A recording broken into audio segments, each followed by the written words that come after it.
എൻ്റെ മനസ്സിൻ്റെ വിഷമം ഞാൻ നീറി കഴിഞ്ഞു കൂടുന്നത് ഒരു തെറ്റ് പറ്റിപ്പോയി. എൻ്റെ ഭാര്യയുടെ ഉമ്മയുടെ കൂടെയാണ് ഞങ്ങളുള്ളത്. ഉമ്മാക്ക് ഉമ്മയും ബാപ്പയും ഇല്ല, ഭർത്താവില്ല, ആൺമക്കളില്ല, 2 പെൺകുട്ടികളാണ്, വിധവയാണ്, ഒപ്പം ഊമയുമാണ്. അവർക്ക് അവരുടെ ഉമ്മ ബാപ്പാന്റെ സ്വത്ത് ഓഹരി വെച്ചതിൽ 15 സെന്റ് സ്ഥലവും പഴയ മണ്ണിന്റെ ഒരു വീടും കിട്ടിയിരുന്നു. ഭാര്യയുടെ അനിയത്തി അതിൽ നിന്നും ആരോട് ചോദിക്കാതെ ഉമ്മാനെ കൂട്ടിക്കൊണ്ടുപോയി 8 സെന്റ് സ്ഥലം വാങ്ങിച്ചു. ബാക്കി ഉണ്ടായിരുന്ന 7 സെന്റ് സ്ഥലം ഒരുപാട് കാലങ്ങൾക്ക് ശേഷം ഉമ്മാനോട് ഞാൻ പറഞ്ഞ് ഈ പഴയ വീട് പൊളിച്ച് നമുക്ക് പുതിയ വീട് വെക്കാം, നിങ്ങളുടെ പേരിലുള്ള ബാക്കിയുള്ള 7 സെന്റ് സ്ഥലം എൻ്റെ ഭാര്യയ്ക്ക് കൊടുക്കുക എന്ന് പറയുകയും ഉമ്മ അത് സമ്മതിക്കുകയും എഴുതി തരികയും ചെയ്തു. ആ വീട് പൊളിച്ച് ഒരു പുതിയ വീട് വെച്ചു.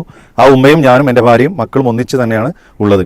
ഇപ്പോൾ എൻ്റെ പ്രശ്നം, ആരുമില്ലാത്ത ആ പാവപ്പെട്ട സ്ത്രീക്ക് ഒന്നും സ്വത്തായിട്ടില്ല. ആ വീടും സ്ഥലവും ഈ അടുത്ത കാലത്ത് ഞാൻ അവരുടെ പേരിൽ എഴുതി കൊടുക്കാൻ വേണ്ടി ഡോക്യുമെന്റ് ശരിയാക്കി. അപ്പോൾ ആരൊക്കെയോ പറഞ്ഞു ഉമ്മയുടെ മരണശേഷം 2ാമത്തെ മോൾക്ക് ഹക്ക് കൊടുക്കേണ്ടി വരും. അങ്ങനെ അതിൽ നിന്നും പിന്മാറി. ഈ അവസ്ഥയിൽ ഞാൻ എന്താണ് ചെയ്യേണ്ടത്? എൻ്റെ പരലോകം രക്ഷപ്പെടുത്താൻ വേണ്ടി എന്ത് ചെയ്യണം? എങ്ങനെയായിരിക്കും എൻ്റെ പരലോകം എന്നാണ് സഹോദരൻ ചോദിക്കുന്നത്. ഇത് ശരിക്കും ഒരു അനന്തരാവകാശമല്ല. കാരണം ആള് ജീവിച്ചിരിക്കണ്ടല്ലോ. അപ്പൊ അവിടെ ശ്രദ്ധിക്കേണ്ട ഒരു കാര്യം എന്താ വെച്ചാൽ, ജീവിച്ചിരിക്കുന്ന കാലത്ത് സ്വത്ത് കൊടുക്കുമ്പോൾ തുല്യം കൊടുക്കണം എന്നുള്ളതാണ്. അപ്പൊ സ്വാഭാവികമായും ഇപ്പൊ ഇവരുടെ ഒരു മകള് 8 സെന്റ് സ്ഥിതിക്ക് 2 പെൺമക്കളുള്ളൂ എന്നുണ്ടെങ്കിൽ സ്വാഭാവികമായിട്ട് ഇയാളുടെ ഭാര്യക്കും എന്ത് ചെയ്യാം, അതേപോലെ 8 സെന്റ് എടുക്കാനും. അതിലൊരു അന്യായമില്ല. അതിപ്പോ ഉമ്മനെ പറഞ്ഞ് അവര് സമ്മതിപ്പിച്ച് അവർ 8 സെന്റ് എടുത്തു, ബാക്കി വന്നൊരു 7 സെന്റ് മറ്റേ മകളും എടുത്തു എന്ന് പറയുമ്പോൾ അതൊരു ഇഷ്ടദാനം ജീവിച്ചിരിക്കുമ്പോൾ എന്നുള്ളതാണ്. അതിൽ നമുക്കൊരു തെറ്റ് പറയാവതല്ല. പക്ഷെ നമുക്കതിലൊരു സംശയം വരുന്നത് എന്താണെന്ന് വിചാരിച്ചാൽ, ഇവരുടെ ഒരു വൈകല്യത്തെ ചൂഷണം ചെയ്തിട്ടുണ്ടോ ഈ 2 കൂട്ടരും എന്നതാണ്. അങ്ങനെ വരുമ്പോൾ അതിലൊരു ശരിയല്ലായ്മ ഉണ്ടല്ലോ. നേരെ മറിച്ച് ശരിയായ ഒരു അവസ്ഥയിലാണെങ്കിൽ എന്താണ്, ഇപ്പൊ എനിക്ക് 2 മക്കളുണ്ടെങ്കിൽ എന്റെ സ്വത്തുനിന്ന് 8 സെന്റ് ഒരാളെടുത്താൽ 8 സെന്റ് മറ്റേ ആൾക്കും എടുക്കാമല്ലോ, അതിന് പ്രശ്നമൊന്നുമില്ല. അപ്പൊ അത് ചെയ്തത് ഒരു തെറ്റാണെന്ന് നമുക്ക് പറയാൻ സാധ്യമല്ല.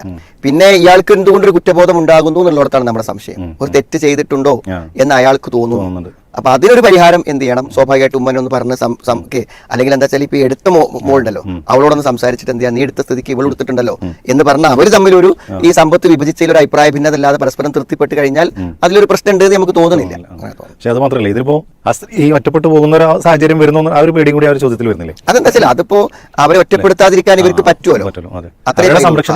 പിന്നെ വേണമെങ്കിൽ ഒരു എഗ്രിമെന്റ് ഉണ്ടാക്കാം. എന്ത്, ഉമ്മ ജീവിച്ചിരിക്കുന്നിടത്തോളം കാലം ഈ വീട് ഉമ്മക്കും കൂടെ അവകാശപ്പെട്ടതാണെന്ന് എന്ത് ചെയ്യാൻ പറ്റും, ഒരു സംഗതി ഉണ്ടാക്കുന്നതിന് വിരോധമൊന്നുമില്ല. പക്ഷെ ഇവരെ രജിസ്റ്റർ ചെയ്യുമ്പോൾ എന്ത് ചെയ്യും, സ്വാഭാവികമായിട്ട് മറ്റേ ആൾക്കും അനന്തരാവകാശം വരും, ഒരു അവസ്ഥ ഉണ്ടാവും എന്നുള്ളതാണ്. പിന്നെ എന്ത് ചെയ്യണം, അത് ഉമ്മന്റെ പേര് കൊടുത്തിട്ട് ഇതിന് ശേഷമുള്ള അവകാശം ഈ മോൾക്ക് മാത്രമായിരിക്കാം എന്നൊരു വസീയത്ത് എന്ത് ചെയ്യണം. പക്ഷേ വസീയത്തിലെ പ്രശ്നം എന്താ വെച്ചാൽ അനന്തരാവകാശികൾക്ക് വസീയത്ത് പറ്റൂല, അത് സ്വീകരിക്കപ്പെടില്ല. അപ്പൊ ഇപ്പൊ ഏതായിരുന്നാലും മറ്റേ മകൾ എടുത്തത് കൊണ്ട് ഇവൾക്കും എടുക്കാൻ അവകാശമുണ്ട്. പക്ഷെ ഇവർക്ക് എന്തോ അതൊരു ശരിയല്ലാത്ത രൂപത്തിൽ എടുത്തു എന്നുള്ളത് തോന്നലാണ്. അതൊന്നും അന്യോന്യം പറഞ്ഞ് പൊരുത്തപ്പെടിച്ച് റെഡിയാക്കിയാൽ ഇവർ റൂമായതുകൊണ്ട് ഇവർക്ക് ഇവരുടെ സങ്കടങ്ങൾ മറ്റുള്ളവരോട് പറയാൻ പോലും കഴിയുന്നില്ല. അപ്പൊ ആ ഒരു കുറ്റബോധം കൊണ്ടായിരിക്കാം ഈ ഒരു സഹോദര രൂപത്തിൽ ചോദിച്ചത്. ആ രൂപത്തിൽ ചെയ്താൽ വേറെ പ്രയാസങ്ങളൊന്നും ഉണ്ടാവില്ല എന്നുള്ളതാണ്.